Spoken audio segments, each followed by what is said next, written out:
اسراف نکنید. در مدینه منوره بود یادم مکه مکرمه در یک تشناب داخل شدم بر وضو کردن، نلواز کردم، پیش که نلواز کردم دیدم که یک اعلان اونجا نوشته کرده بود که اخی عزیز، برادر عزیزم، ثواب وضویت را با اسراف نمودن آب از دست مدی. یعنی مثلا وقتی که تو وضو میکنی الله متعال در مقابل اینمی وضو از هر قسمت بدن تو گناهی تو رو چی میکنه؟ میریزانه. اما اگر عوضیات مصرف کردی، رسول الله صلی الله علیه و سلم در نیم افتاوه وضو میکرد. در چی خواهد؟ از یه افتاوه ما شما که حساب کنیم و مقدار مده نگاره که حساب کنی نیم افتاوه میشه. رسول الله صلی الله علیه در نیم افتاوه اگر وضو میکرد که رسول الله صلی الله علیه و سلم بود. و تو وقتی که نلواز میمانی داشت 15 افتاوه تو وضو میکنی، سر هر قسمت وضویت یک افتاوه و مصرف میکنی. اینجا تو چی کردی؟ اسراف کردی، ثواب وضو چی شد؟ از بین رفت. از این خاطر من بسیاری جایی که برم تا جایی که افتاوه پیدا کنم من در نل وضو نمیکنم.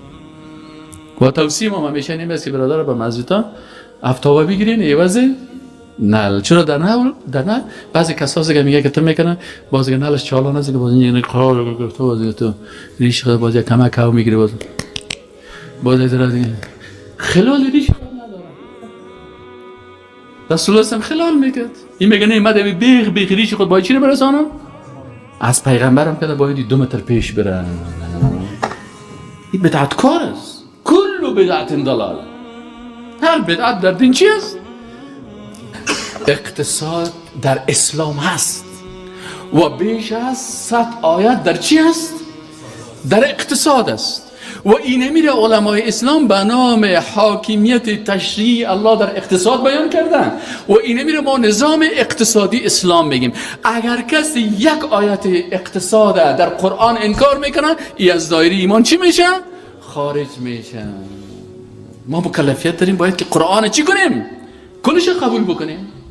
بعضی کسا میگه چی؟ والا من در قرآن از دین همی کمر و سعادت داشتم، میفتن والا من نماز قبول دارم. خب این براتون مسجد میسیم نماز میخونیم، میفتیم خونیزم اقتصاد چطور میفت؟ نه کمونستا دکتر نجیب، ببرک کارمل، دور محمد ترکی، حفیظ الامین یا میفتن از اقتصاد اسلام کده اقتصاد سوسیالیستی خوبش است. مسلمان شد یا کافر شد؟ باز که مرد چی میگنه چه؟ شهید راه سوسیالیزم. الله متعال که مارکس، انگلس، لینین که در باره سر کلیش عکسایش بود 3 تا کلا که از اونمو حشرش کنن چون هم برایش